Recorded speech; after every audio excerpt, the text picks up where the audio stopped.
There, I didn't actually see any dogs like wee in the pool, and also there were no floaters. That was the other thing I was like a bit concerned about. I was like, what if a dog poos in the water?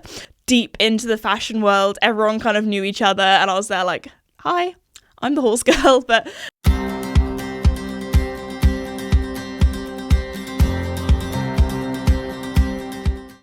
hello everybody, and welcome back to my podcast, Esme's Country Life. Before we begin, I just want to say a huge thank you to the sponsor of the podcast, Red Post. Red Post is an equestrian and country store based in the UK, but they also ship all over the world. Also, now it's coming into autumn, we're starting to think about, darker times. That sounds a bit bad. Not darker times like that, but it's getting darker over here in the UK a little bit earlier. The horses are going to be in a little bit more in their stables due to poor weather. We actually had a really big storm the other day as well, so it's that time of year where you need to start to think about all of the rugs that your horses need, maybe getting them some stable toys to keep them occupied, especially if you have a horse. Hopefully you don't, like Joey, who was on box rest the whole of last winter. So if you want to check out any of those bits and bobs, be sure to head to redpostequestrian.co.uk. Also, winter jackets, that is an essential. The one thing to keep you happy and warm during the winter is having a good winter jacket, because I actually have friends in Iceland, and they always say their kind of thing is it's never the weather that's too bad, it's the clothing that you're wearing isn't good enough for the weather. So there we go. Also, winter wellies, make sure your wellies don't have any holes in, because if not, you might need to get a new pair. I've made that mistake once before, when you just like kind of step into a puddle and you're just like, oh my goodness, my sock and my foot is sodden through. Alright, so I feel like the past week has been a bit of I don't really know how to describe it, like an all over the place week. Like I've done lots of very different things. So I thought I would first talk to you all about my mum's birthday. So it was her birthday the other day, and my brother and my brother's girlfriend are both uni students, so they had the day off. I obviously took the day off. My boyfriend unfortunately was working, and then also my grandparents came, and obviously my dad was there as well. And we went to, I don't really know what to call it, it's kind of like a country fair / wood fair / kind of festival harvest kind of thing in some woodland, and it was actually at a place where me and my brother as kids would go all the time. If my parents didn't know what to do on a Saturday or a Sunday or something like that, we would just go to this place, and it was very nostalgic because last time I went was about 10 years ago. I think it was exactly 10 years ago. And so 10 years ago, I would have been in year 8 at school, and I would have been 12. So that's how long ago it was. So me and my brother, and my mum actually, my mum really enjoyed it. We kind of had this weird nostalgia day. So for example, at this fair, they had a little steam train. And my brother, actually, and me, I really enjoyed going on the train, but my brother, his favourite thing as a kid was trains. So we actually went on the train again, and it's one of those things where when you're a kid, everything seems so much bigger than it actually is. So I remember going on the train and being like, oh my gosh, the train is so much smaller than I remember it being. And also it was a lot slower. The speed of this train, I probably could easily jog faster than it. Also, there was one point, the guys always keep your arms and legs inside the carriages at all times. There was one point where my leg just kind of stuck out a little bit, and I got told off, and my mum was like, you would always get told off on the train. So there we go. The track was a little bit longer than before, so they have extended it, so that was quite cool. And we walked around the woods and things. There used to be loads of little, I was going to say houses. They're kind of like mud hut kind of things, and they'd all gone. So part of it was really cute, and I had so much fun, and it just reminded me of my childhood, but also part of it was kind of sad.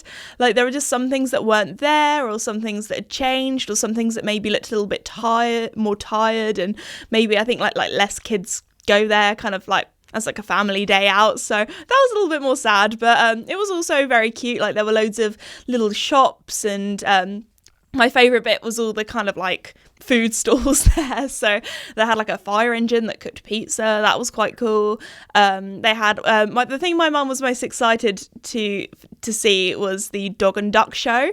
So basically there were these collies or sheepdogs, and for health and safety apparently they couldn't get them herding sheep, so they were herding runner ducks instead. Apparently they are they normally do ducks anyway, so the ducks are used to it and the dogs are used to it and are well trained and that kind of thing. And me and my mum were like, oh my goodness, we need to get some runner ducks. They are the cutest thing. There's also this account I see online, and she has loads of runner ducks and keeps them in her garden, and I'm like, that's the dream. That is so cute. So you never know. One day I would love to get some. What other things did we see at the fair?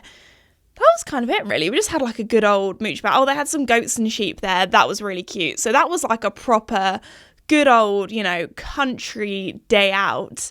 So that was really lovely. And then after that, or like the day after, I had a very, very different day, and that was in London in the city. So I was very kindly invited by Stella McCartney and Net-a-Porter to be invited to like a little cocktail evening kind of thing.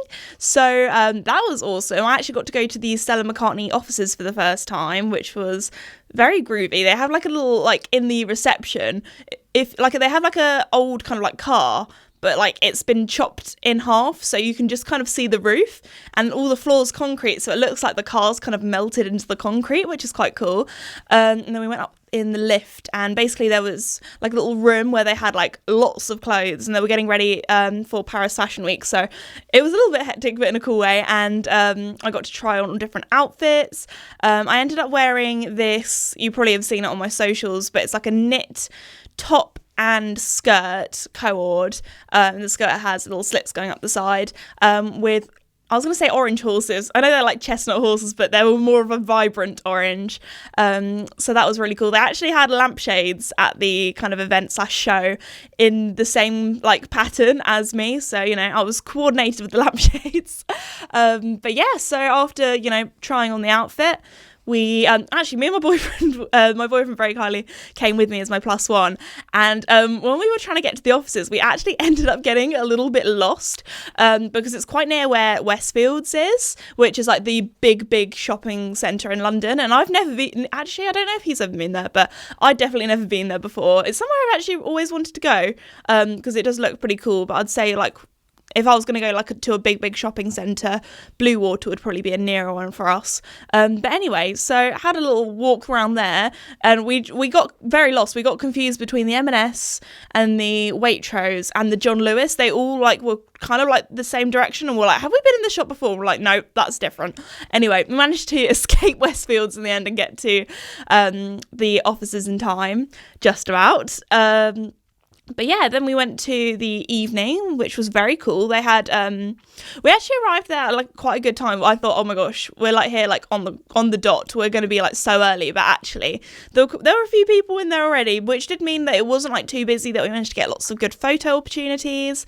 And then started chatting to a few people, but it was very much like, I feel like everyone was definitely like deep into the fashion world. Everyone kind of knew each other, and I was there like, hi, I'm the horse girl. But no, I got chatting to quite a few nice people. It was really cute. They also had a little bit of a show on as well, which was cool. So they had all of these actors, obviously dressed head to toe in Stella, and it was kind of like a bit of a mystery, which I quite enjoyed, which was cool. And basically the mystery was someone had stolen the projection that we were going to watch of the horses doing all the liberty and that kind of thing, and that disappeared. So we had to try and figure out who it was, and we had these like little bingo cards as well that we had to cross off. So yeah, it was a very lovely evening. So thank you again, Stella McCartney and Net-a-Porter, for inviting me. So yeah, that was a little bit different to a dog and duck show. There we go.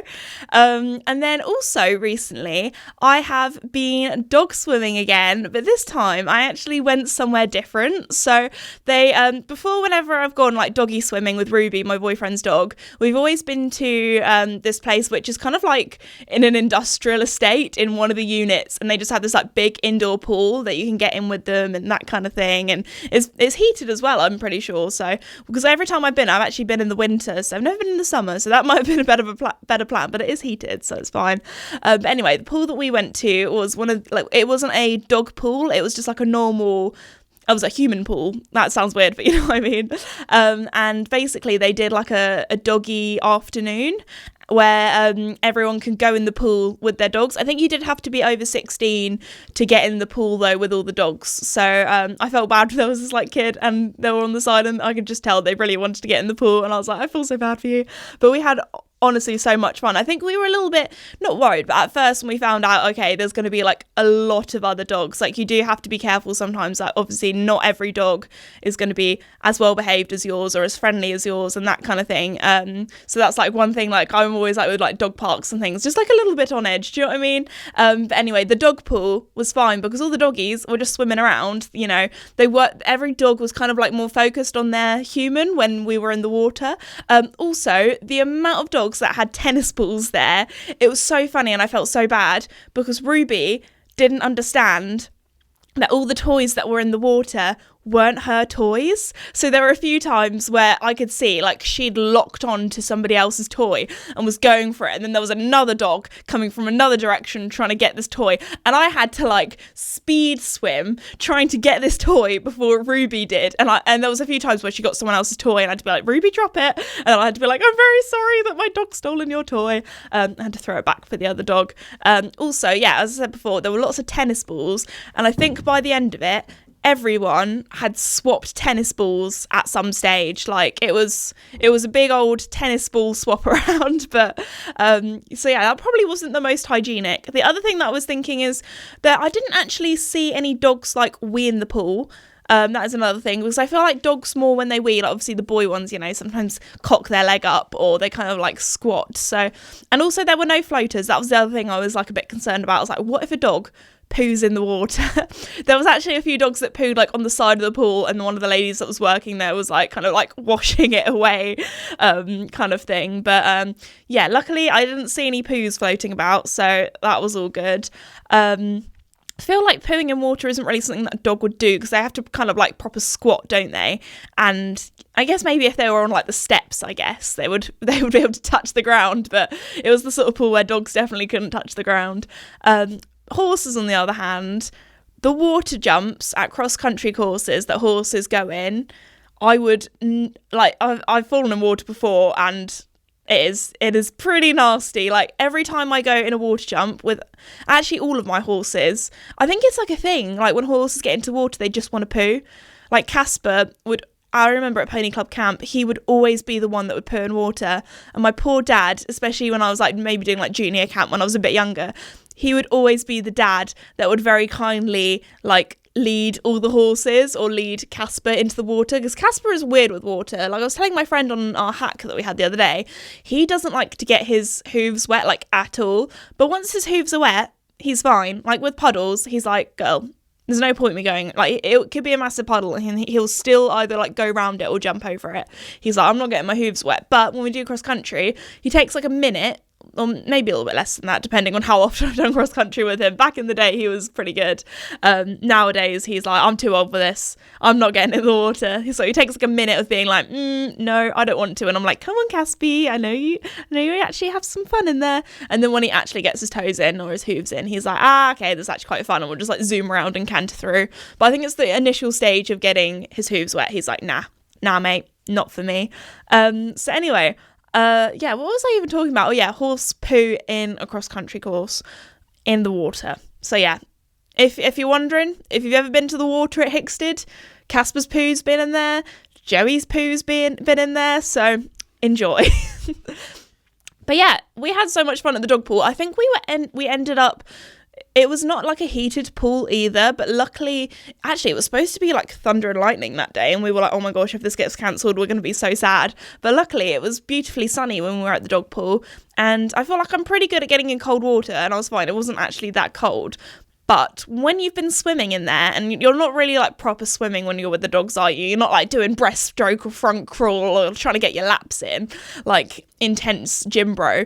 You're very much just kind of like bobbing about with the doggies. Actually, I was probably doing the most swimming because I was trying to get all these toys that Ruby was trying to, snatch up that weren't hers. But anyway, so we were probably in there for like an hour and 20 minutes, and around that stage we were like, okay, like there were barely any dogs left in the pool. It was so cute seeing all of them though. There was like a little sausage dog with this old lady, and she was just like holding it in her arms like a little baby, and they were just like bobbing about, and it was so fun. Oh my gosh, the cutest thing, there was this dog, I don't know what breed it was, I think it was like a mixture of things. It was so beautiful. It was like a blue Merle kind of dog. It looked a little bit like a collie, but like it had some other bits in there as well.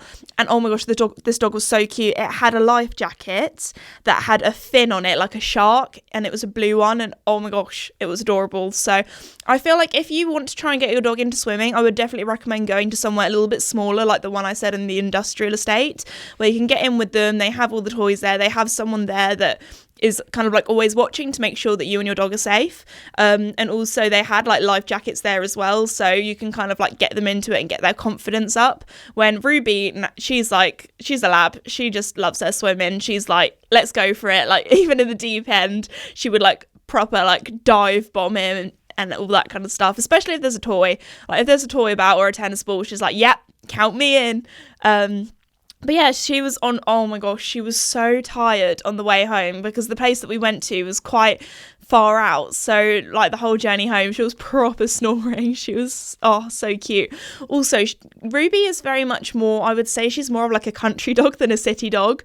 So she doesn't really like go to towns with lots of people like that often. So, but she was so well behaved, like, not that she's not well behaved, but you know when dogs can just get a little bit more excited when they see all the smells and all the people and that kind of thing. But she was like so tired and so well behaved. We went to the marina afterwards where they have like restaurants and things, and we sat outside and had some food for our dinner, and she was just there like lying asleep. Like swimming really does tire out your puppies. So yeah, that was a really cute day. If you ever get the chance to go doggy swimming with your dog, and if they like swimming, would definitely recommend. And talking about Ruby, we've actually been kind of like looking after her. I see her most days anyway, but my boyfriend's mum and dad have been away and he's been really busy working, so I've basically just adopted Ruby for the last week and also next week as well, and I've been really enjoying having her around. She's kind of become like, I was going to say at first she was like an office doggy because she would literally just like, I mean, I didn't really realise until looking after her how much dogs actually sleep. I was like, what do they do during the day when people go to work and they're at home? And like, they just sleep. Like this girl, she has like a little spot on the sofa, which she knows she's allowed to go, and she's very well trained. She knows she's allowed to go on the sofa if there's a blanket, and if we say like, come on Ruby, ups, and she goes up onto it. But anyway, I'll just be like editing, and then behind me she'll be like proper snoring in the background. But also I think she's been a bit tired out because she loves being like a yard doggy as well, or a stables doggy. So whenever I like go up and do the horses in the morning, she's zooming around, especially as I actually filmed a video which hopefully will be already up by the time this podcast's up, where I called it like Meet Ruby or something like that, or Meet My Boyfriend's Dog, that kind of thing. And we actually had a very busy day the other day because we had the BBC news crew come over to the yard to film stuff about it was very kindly organised by the media team at Penguin, who are the publishers of my book The Starlight Stables Gang. So that was really cool. So I was talking about the book and the channel and the charities that I work with and that kind of thing. So we filmed like a little video with her helping me out getting the stables ready and things for the TV crew. So she had a lot of fun. Also, Joey has like this stable toy, which is one of those like jolly ball kind of things, and oh my gosh, she absolutely loves it. She like holds it by the handle. Actually, sometimes she doesn't even hold it by the handle. I think it's a little bit deflated by how much she's like played with it over time, and she'll just like grab it in her mouth, and her favorite thing is to run and drag it across the ground. So oh my gosh, there was once I think we were trying to take a thumbnail photo, which is like the little photo that you click on a YouTube video to be like, yep, that's the one I want to watch. And it was with Mickey, and I think it was the maybe like tack cleaning one, and I'm proper laughing, and that's because when we were taking the photo, I could just see Ruby zoom from one side of the yard to the other with this ball dragging on the ground, and it was just like comedy the way she just like suddenly came out and then went out again, and that dog cracks me up. Also, something else that she's been doing recently, which is very cute. So she goes to like doggy classes on a Tuesday, like dog training and stuff, where they do like really cool stuff, like she can hold a bucket on command and things like that. And they do a lot of like scent training as well, so they do one called Find the Glove, where basically at my boyfriend's house they have this like stinky glove and they just like hide it around the house, and they go find the glove, Ruby, and then she'll like go sniffing around trying to find it. And sniffing is actually really good for dogs for like enrichment, but also like it really tires them out as well. So anyway, I have like a little grooming box in the wash bay that often I leave open because it's one of those like kind of like metal, you know what I mean, hard, solid grooming boxes. I kind of leave it open sometimes because I'm a bit lazy to shut it. And anyway, Ruby's favourite thing is to grab the glove from in there and come and bring it to me, or just like randomly place it somewhere on the yard. She accidentally placed one on the like outskirts of the arena, and my dad was actually mowing the grass around there, and he actually mowed over one of the gloves, but it came out completely fine. So that glove must have been like indestructible. I think it was a Lemieux one, but anyway, then also something she also likes to do, which is her new favourite thing, is if my grooming kit is open, she will grab brushes from my grooming kit one at a time and go and take them down the corridor to where the arena is. And again, we kind of leave the arena gate open quite a lot as well, so she'll just put them just inside the arena where the gate is. It's almost like she's making a little nest out of like toys and things. So I was like, where are my grooming brushes gone? And I go walk down the pathway and there's like a little trail of brushes to the arena. I'm like, thank you, Ruby, for letting me know I need to shut my grooming box. But it was very, very sweet. I'm trying to think of other things. She helped me muck out Duke's stable, literally by eating a little bit of his poo, which again, if you're eating, I'm very, very sorry. This probably isn't the podcast to listen to while you're eating, but unless you're like me and you just don't really care about stuff like that. But yeah, so there we go. I'm not gonna let her lick my face anymore. I mean, I try not to anyway, but that's just vile. But no, me and my mum actually, we went for a walk the other day with her. Basically, I was meeting up with my friend who keeps her horse at the stables down the road, and halfway of the hack, like we kind of like came to a junction and then went separate ways because she wanted to go one way on the footpath and I was going a different way. But anyway, when we were walking down the road, I was on Casper, by the way, and we think like some person must have like just thrown out the crust of their sandwich, because for Ruby, she was one lucky dog. There was a crust of a sandwich and then it was also like a little slither of cheese, so it must have been a cheese sandwich. And my mum didn't realise. We were just chatting and she was in her own little world. Like, it's a very like quiet village where there are barely any cars, and if there is a car coming you can always hear them. Anyway, she didn't realise that there was this like cheese sandwich crust, and Ruby was like, oh my goodness, yes please, and like it was gone. Didn't even touch the sides. It was down her scrag in like 2 seconds. So anyway, she had a great time on that walk. And then it just made me think of, there's this like sort of like meme / post thing online of this dog that found a pie in a bush, and apparently every time they go for a walk, the dog always wants to check the bush in case there's another pie, and they call it the magic pie bush. So maybe this could be the magic cheese sandwich verge. So there we go. I wonder if she'll go sniffing in that area again to see if there's another cheese sandwich or cheese sandwich crust. Like, it really wasn't much. I know dogs shouldn't really have dairy, but I feel like everyone gives their dogs like a little bit of cheese, you know, the cheese tax. Everyone has heard that song online, or is that just me? But yeah, and then also, as always, there's always something that goes a little bit wrong or that's a little bit embarrassing on my hacks with my friend. Luckily, this time it wasn't me. It was actually her horse. We finished our hack just as like rush hour kind of came about. So luckily, like, we did finish like before it got too busy on the roads. And when I say busy on the roads, I mean like there were 2 cars that went past at once. Like, it really isn't that busy. But anyway, apparently, her horse, I didn't really see because her horse goes behind Casper. Her horse is quite young, so Casper's like the brave big boy at the front that's like, I will protect you and I know these parts, I've been here for 10 years and that kind of thing. And anyway, so apparently her horse sneezed as we went past these drivers, and we were like, oh, thank you for slowing down and stopping and that kind of thing.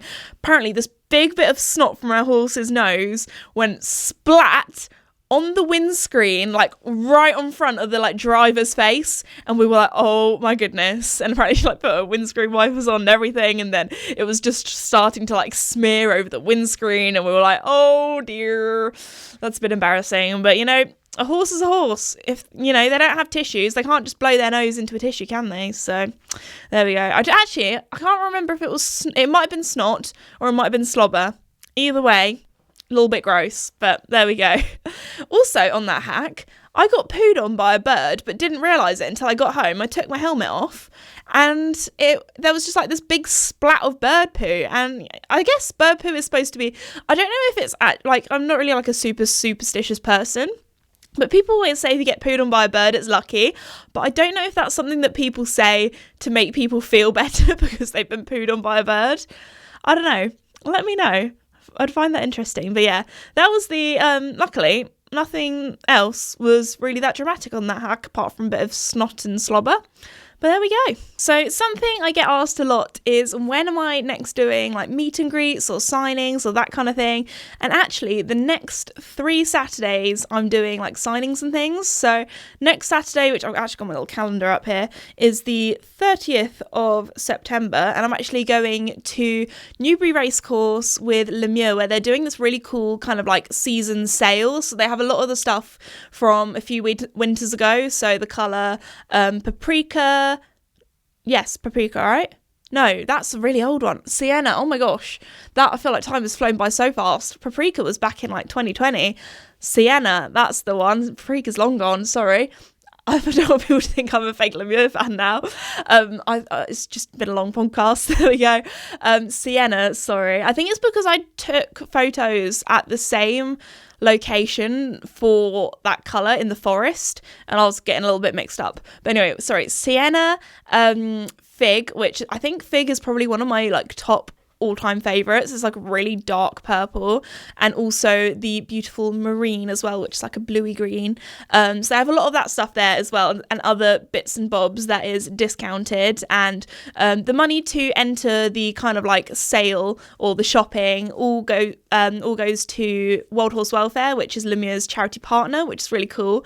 There's also a 4-legged special guest that's going to be there too, and I'm going to be opening the kind of event, and also I'm going to be doing some meet and greets, but all of the meet and greet slots are already booked. So if you're coming, really excited to see you. Then the weekend after that, I'm pretty sure, is Hoys, which is also all booked out. We did that was a little bit last minute, trying to get everything 100% confirmed. So for everyone waiting to hear what day it is the Saturday. Again, that's fully booked now. We put tickets online that are free, which just means that we know when everyone's coming, and everyone has like a time slot as well, so people aren't like standing in a queue for 3 hours. Like they'll get like a 15 or half an hour minute, that doesn't make sense, you know what I mean, time slot. So hopefully that will be a new, better way of organising meet and greets going forward, because and yeah, also just thank you to everyone that booked that. Like that was literally, the tickets for that was sold out within one day, like less than 24 hours. So thank you for all the love and support. And then the weekend after that, on the 14th of October, I'm doing a talk at the Cheltenham Literary Festival. So that is very cool, where I'm going to be talking about the book and a bit about the channel and the horses and that kind of thing, what it's like being an author and writing the story and the behind the scenes and all that kind of stuff. And then hopefully I'm going to be doing a bit of a meet and greet after that. So if you want to come along, tickets are still available for that, and the more the merrier, so hopefully see you there. And then as I'm listing off all the kind of public appearances and things I'm doing, I might as well just carry on and tell you what I'm doing for the rest of the year. So what else do we have? November, we have Your Horse Live, which is on the Sunday. I'm doing meet and greets, which is the 12th of November. And then what else do we have? I'm going back to Homestead Saddlery in Ireland.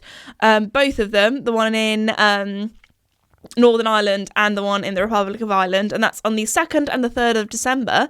And then the last show of the season, which is the London International Horse Show, which I've very kindly been made an ambassador, which is very cool, very honoured, is on the 15th and the 18th of December, which is the Friday and the Monday I'm going this year, because I think they know that the Saturday and the Sunday is always like pretty much sold out and is always really busy. So I'm going on the Friday and the Monday this year, which I'm quite excited for. So I'm going up for the day and then coming back having the weekend off, and then going up on the Monday again. So yeah, that's pretty much all of my meet and greets for the rest of the year. I feel like from this point onwards, like in September, when everyone goes back to school and work and uni and that kind of thing, I feel like the next few months, they go by so quickly, like a flash. Like, it's been and gone.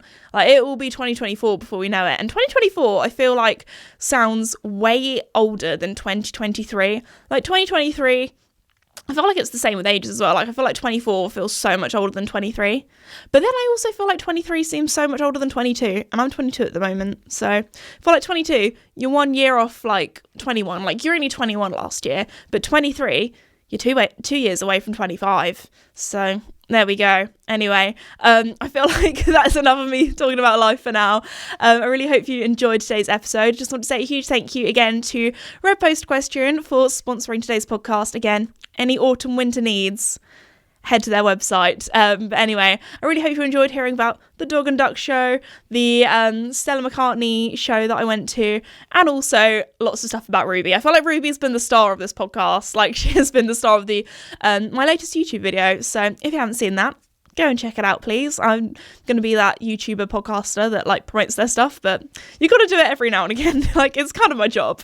I feel bad doing it, but there we go. But anyway, yeah, thanks for watching or listening, and I'll see you all next time. Bye!